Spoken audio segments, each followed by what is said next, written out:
mga kababayan, ang sinasabi ng Malacanang na mga hunghang na ito daw ang pag-reconcile at hindi daw kailangan hindi kilala daw si Bangag Jr. na hindi bumabali ng batas o hindi dapat baliin ng batas kung ito man ay makipag-reconcile hindi sa mga Duterte kundi sa kung sino man tao ba. Sino ba kaaway ni Bangag? Sino ba ang nang-aaway dito? Sige nga, yang hinayupak, okay, na Shonga Bells, na sinungaling, fake news na tagapagsalita ni Liza Tanas, na sobrang kapal ng mukha kahit nakakahiya na sa pamilya niya, sa kabobohan niyang abugaga, di ba? Tuloy pa rin. Di ba? Na ito daw ay hindi para sa sa konbinyente ng mga Duterte para pauwiin ang Pangulong Duterte. Parang that's out of the picture, yung pauwiin ng Pangulong Duterte. Dahil yun ang mga panawagan, di ba, ni Senator Bato natin at ni Senator Bongo at ni Spokes Harry na kung gusto nila mag-reconcile, pabalikin nila ang ating Pangulo at dapat, sabi ni Bato, sincere ang pakikipag-reconcile. Anyway, mga kababayan, sabi ko nga, sino ba ang nang-aaway?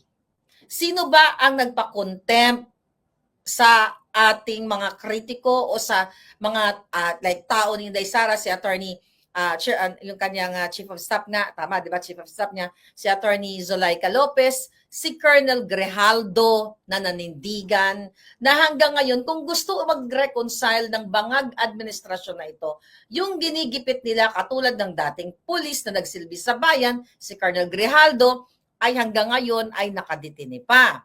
Diba? Nakalala ninyo, balik nga tayo dito kay Attorney Zulaika Lopez na kung saan nag-ugat yung statement ni Inday noon during that Zoom meeting na nandoon ako, nandoon yung ibang mga vloggers na sinasabi ni Inday na kapag, na kapag siya ay ginurgur ng mga bangag, ay may nakaatas na siya, nagugurgurin yung tatlong mga salot sa lipunan. Diba? Ginagamit nila yun kay Inday against her. Ngayon, mga kababayan, kung natatandaan ninyo, sabi ni Inday Sara doon, sawang-sawa na siya sa kasinungalingan. Dahil sa kabila ng mga kasinungalingan ng mga bangag na ito, binabalik nila or binibintang nila kay Inday Sara yung kanilang pagiging taksil, abusado. Di ba? Binanggit ni Inday Sara doon sa statement niya na binabalik sa kanya, siya daw ay taksil, abusado, korap. Sino ba ang korap? Sino ba ang magnanakaw? Ano ba ang pwede nilang idiin kay Sara? Yung walang kamatayang 125 million pesos na yan na sabi ko nga, if you compare the 5,500 flood control, yung 10 billion okay, na ginastos nila sa kanilang campaign fund na binuking naman ni Tiangco and yung statement mismo ni Toby Tiangco na talagang pinuwersa yung ibang mga kongresista, yung mga kongresista na pumirma sa impeachment ni Inday Sara. Sinabi mismo ni Inday Sara yan, na mga jutang dinin na ninyo. Di ba? Sino ba daw talaga ang korap? Sino ang korap?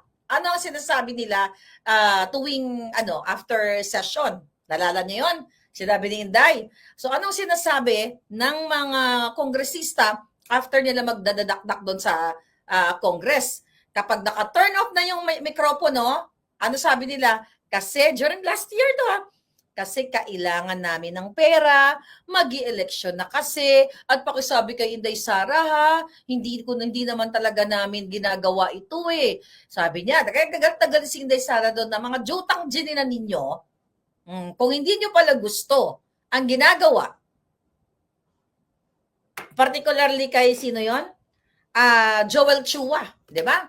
Sabi niya, jutang ginines mo, Joel Chua, di ba? Yung buwisit na yan dyan sa Maynila na hunghang na yan.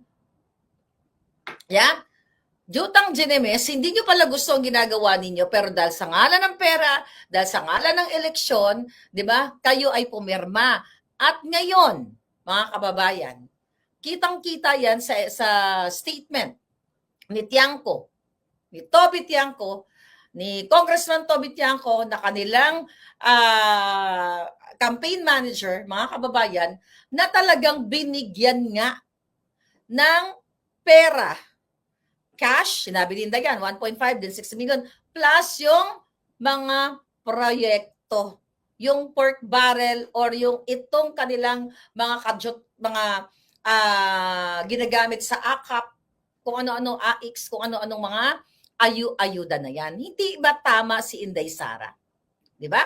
Tama talaga si Inday Sara, hindi siya nagkamali dito dahil mismo inamin ni Tiangco ang kanilang campaign manager na yes, di ba? Sinasaburan itong mga kongresista na yun. Kaya sabi ni Inday last year, balikan niyo yung video niya na pasensya ka na ha. Sabi daw ng mga ng Chuwat, ng iba pa, pasensya na, pakisabi na kay Inday Sara ha, ginagawa lang namin to kasi kailangan namin ng campaign funds. So they're not doing for you, for the country, darling. Okay? Hindi nila ginagawa ang trabaho nila para sa bayan. Kaya nga talagang dapat i-dissolve na itong kadyutahan ng Congress na ito, ng Senate at saka ng lower house and upper house. Dapat talaga burahin na yung mga hinayupak na yan. Sa mundong ito, burahin na yan yung kanilang departamento na yan para matapos na at hindi, well, I hope, wishful thinking ko lang naman yun, mga kababayan. Kasi kitang-kita ninyo inamin na mismo nila na nagkabayaran. Hindi sila hindi nila hindi nila gustong i-impeach si Inday Sara dahil nagkamali si Inday Sara. Right? Ini-impeach nila kasi may mga perang kapalit. At saan galing yung perang kapalit? Galing sa pera ninyo, galing sa pera ng bayan na dapat po yan ay ilaan sa ulit-ulitin natin sa mga social services, sa mga estudyante natin, sa mga farmers, sa mga may sakit, sa mga elderly and everything. So alam na alam nyo yan. So tama talaga si Inday Sara. Kaya naman, di ba, tuwang-tuwa tayo, mga palangga, nung talagang minura niya ng malutong itong tatlo. Si Tambaloslos, di ba? Si Bangag. Speaking of that, Tambaloslos. Yung kanyang Tingog Party List, di ba? Yung Tingog Party List nila. Bakit hindi yan isuspend ng COMELEC? Kasi ano ngayon pinag-iinitan ng Duterte at yung bagong generasyon at iba pa. Kasi daw, kasi may nakabinbin na kaso.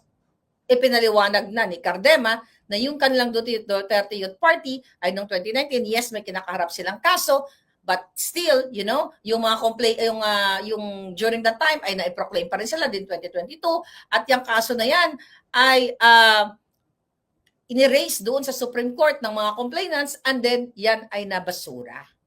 So ito ay personal, political ang ginagawa ng Bangag administration. Tapos sasabihin niya mag-reconcile. Tapos yung mga galamay niya, yung hinayupak na George Garcia, patuloy ang pagharang para i-proclaim itong mga binoto ng taong bayan. Samantalang itong Tingog Party List, yung party list niya ni Tambaloslos, na may kinaharap siyang kasong bribery dito sa Delaware Court pa. Diba? At kung ano-ano pa, ayaw nilang isuspend. Si De Lima, nasangkot sa pulboronic, hindi lang yan, na immoral na pumatol sa Lantang Saba. Dahil daw sa kanyang sa kanyang kalibugan or frailties of a woman, kahinaan. Siyempre, pag nahina ka, kahit alam mong may asawa at alam mong napaka-immoral ang gagawin mo, ang tawag dyan ay kahinaan at kalibugan.